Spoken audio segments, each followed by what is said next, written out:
Well, welcome back to our channel here, and I'm getting my motorcycle shop together here, and I'm at the same time I thought I'd work on this bike.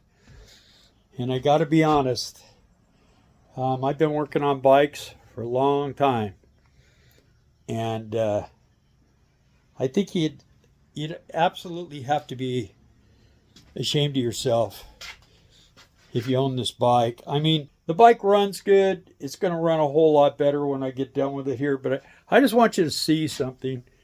I got to flip you around here. So this tells me that service was not a priority on this bike. Riding the out of it was. And I mean, you can look at how dirty the inside of this filter is, man. I mean, this is the the little intake case. I've got a whole new thing coming. I'm going to a K&N. I don't like these anyway. And the K&Ns, what's nice about them, you don't have to spend all the money to replace those cheesy breathers. You can just wash the one you got. That's what I have on my motorhome. That's what I have on my truck. Yeah, it's and I just greased the front bearings. I don't think they've ever got any grease. None, ever. Zero. They did have a little bit of a problem. Yesterday I was pulling the pipes off on this thing. This stud right there sheared off on me. And I mean, I tried. I worked it. I think I might have thrown it away now. Then just kind of, oh no, here it is.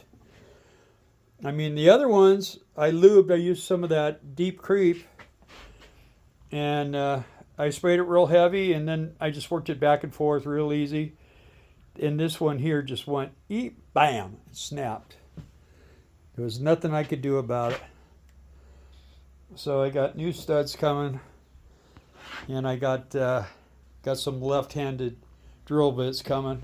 I don't know what happened to all my get all the broken bolt out stuff, but it's time for new anyway. A lot of my tools are getting old, and the ones that are old, I'm replacing. Had to replace my vacuum pump. This old one. You know what's funny is, I bet you I paid, I don't know, $70, $80, $90 for this one right here. And I got the exact same thing for $13. So I don't know how that works. I don't know how you figure that out. But anyway, that's junk. My toolbox is starting to look pretty good. Give you a little tour of the inside. You need a screwdriver. I got a couple. Pliers, I got a few pairs, and I got some specialty stuff, for snap rings and expando ones and electrical and stuff. That's more electrical. And then a few hammers in there.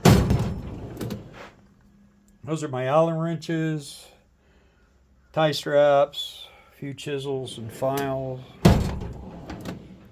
These are just kind of all weird little specialty tools for different things, drilling.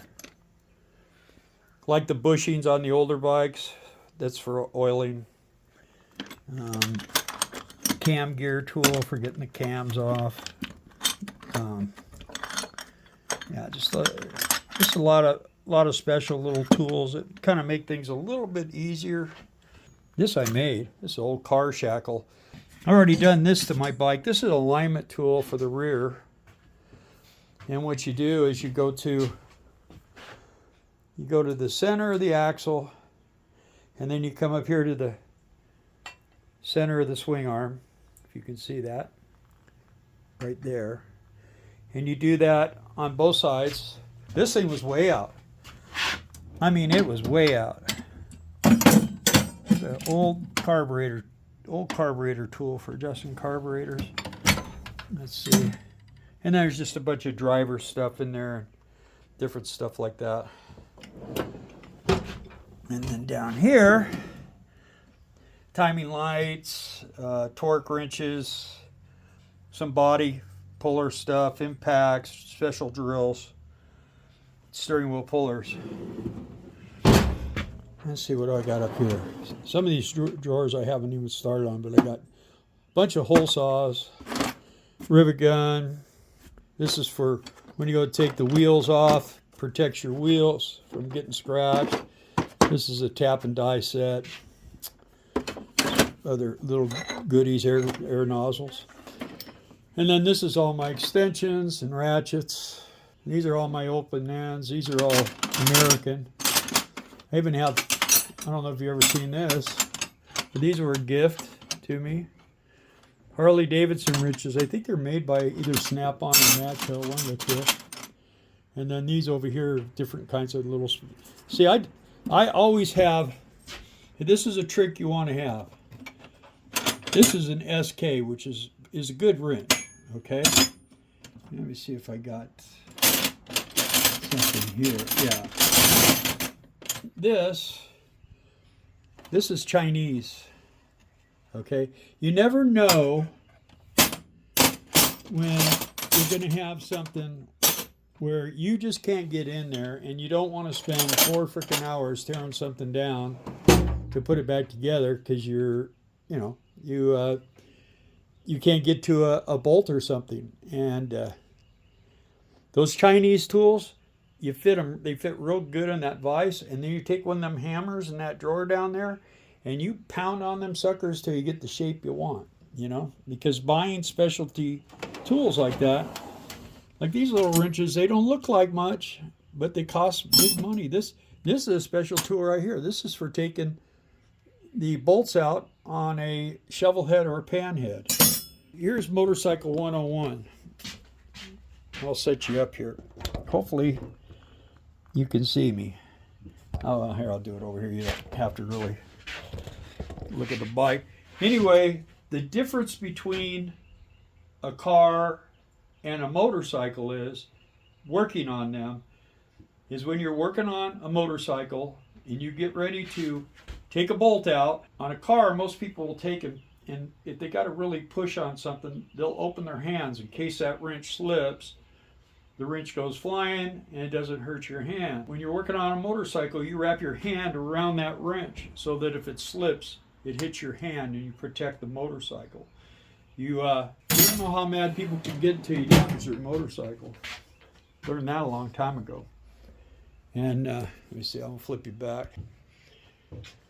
There's a lot of little rules. The guy that taught me how to work on motorcycles grew up. His family owned a Harley dealership, and this guy grew up in a Harley Davidson dealer. And I haven't seen him for years. I used to talk to him on Facebook once in a while. He lives in California. As far as I know, he's still alive. I don't know. He was pretty crippled up the last time I seen him. Really good dude, old-time Harley guy. And he took the time and walked me through stuff, taught me different things that are safety items. Harley Davidson, I'll give you an example. This is one I do a lot. This little clevis pin right here, if you can see it, there it is. This one's in wrong. You see that? That clevis pin needs to be on the inside, where you have to take this pedal off, because I actually had a customer, of course on this bike, it's not really as critical, but on her bike, on this girl's bike, that clevis pin came out and the brake rod went down and contacted the ground and threw her and the bike in the air. She said she didn't know how she kept from crashing. Yeah, that's not a good thing. And this bike's a little different. Now they got the master cylinder for the rear brakes up here in front. But even still, if this clip was to break and this came out, you'd have a problem. Where if it was on the inside, if this broke off, it could only go back a little tiny bit. What is this? Now how do you service a stick? My dog, give it to my dog. He'll service it. Anyway, I'm going to try to give a little more education if people are interested in this kind of stuff. I mean, I just keep finding more and more junk. You've seen this. This is, look at that tie strap. And I'm not dogging on the guy who owned this bike because I don't think he knew anything about them. In fact, I'm pretty sure he didn't have a clue. He told me it needed a new rim. It has some service rust on it. I already got it off a little bit of stainless steel. So there's something wrong in the wiring. I don't know, it could be this module right here. These things are kind of junk. This right here. See it? It's a turn signal module. But if it is bad, I'm gonna go get a flasher unit and I'll rewire the turn signals, because on this bike it doesn't run through the ECM or anything. Don't really want to hassle it if I can help it. It supposedly has an alarm, but it doesn't work, and that's good because I hate the alarms. I don't like it where you get ready to leave and somebody trips your alarm and you can't fix it. You can't get it to shut off and all kinds of. This way, man, it's just easier. I like it. This clutch was so hard before, you couldn't pull it in. I mean, Darla couldn't pull it in at all, and I could just barely get it. And now it's real easy, real easy.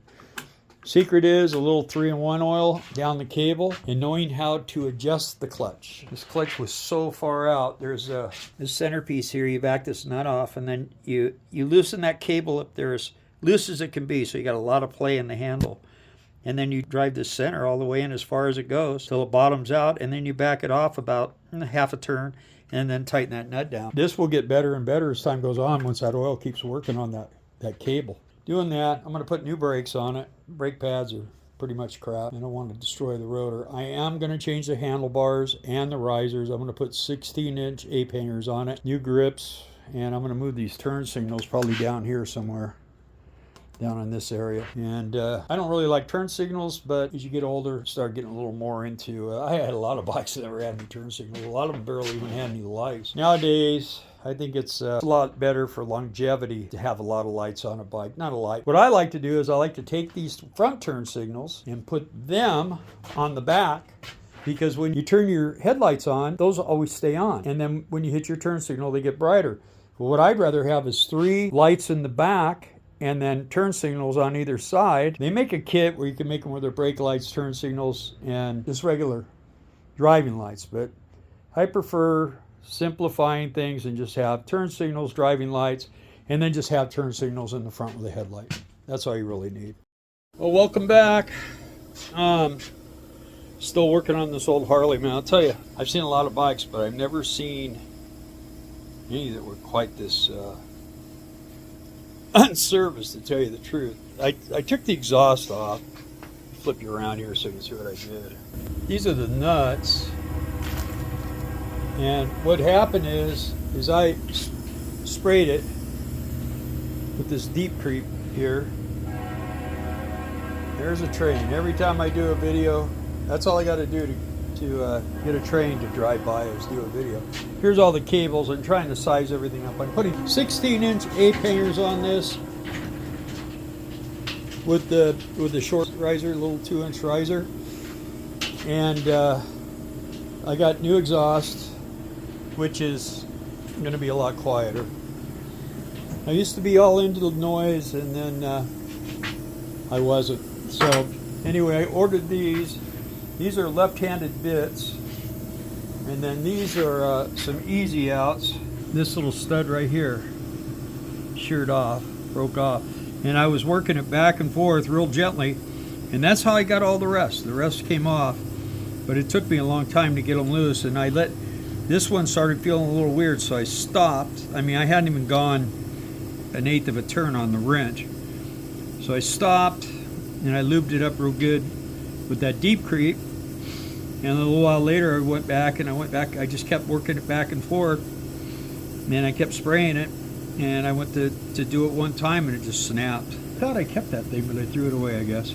So anyway, that's what I'm going to work on doing. And like I always tell people, and when I used to have guys come in that wanted to be motorcycle mechanics, I would give them something like this to try to get out.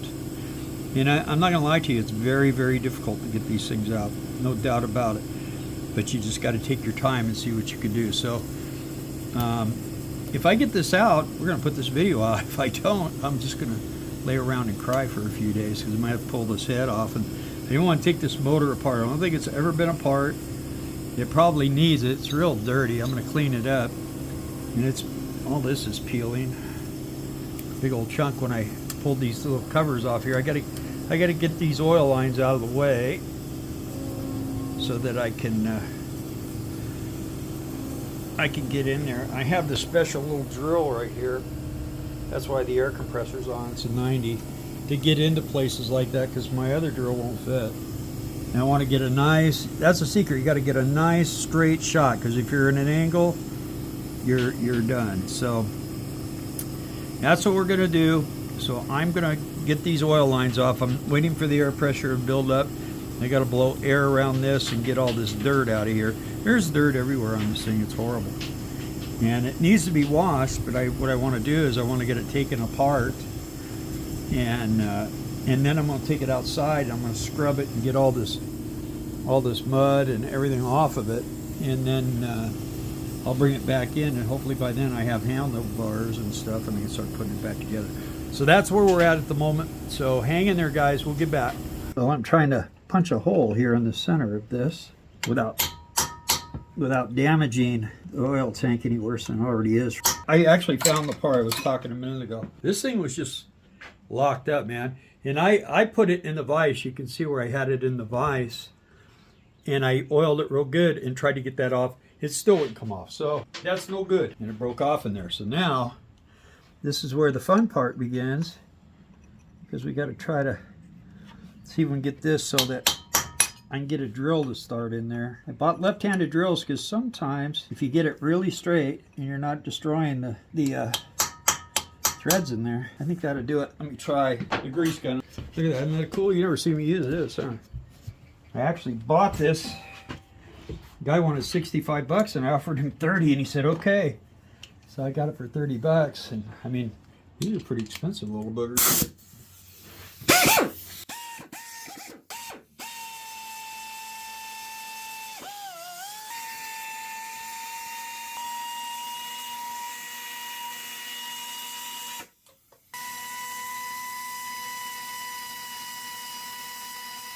Thought I'd show you where we're at. I got kind of sidetracked the other day and got real busy, and I kind of cleaned the engine up and stuff.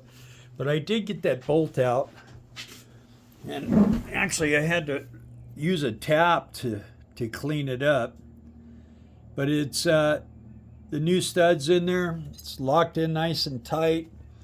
I think we're going to be okay on that, and got some more things to do. I think I'm going to try pulling this oil tank out just because all this stuff is coming off. If I could just get it off without taking this tank off, I would love it.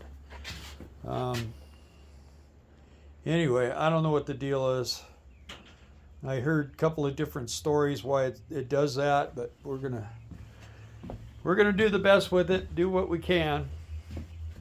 And let's see, I got some new parts that will soon be going on this bad boy.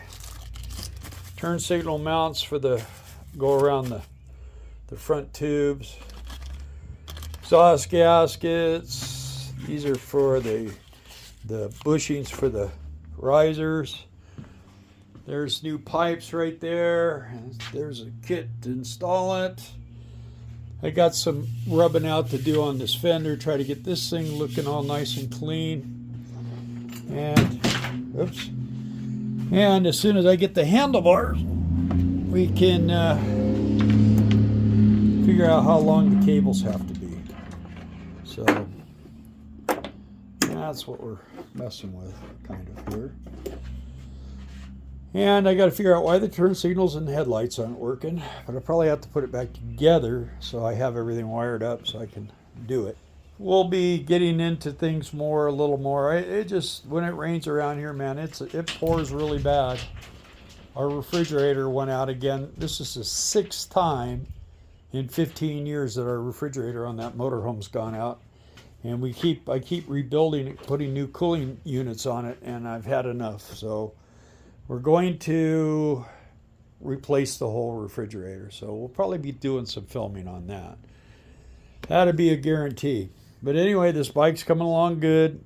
All the oils are out of it, and we're getting ready to service this thing up and get the front handlebars on it and the exhaust system, and it should be ready to ride. So we'll see. Thanks for watching. We'll talk to you soon. Take it easy.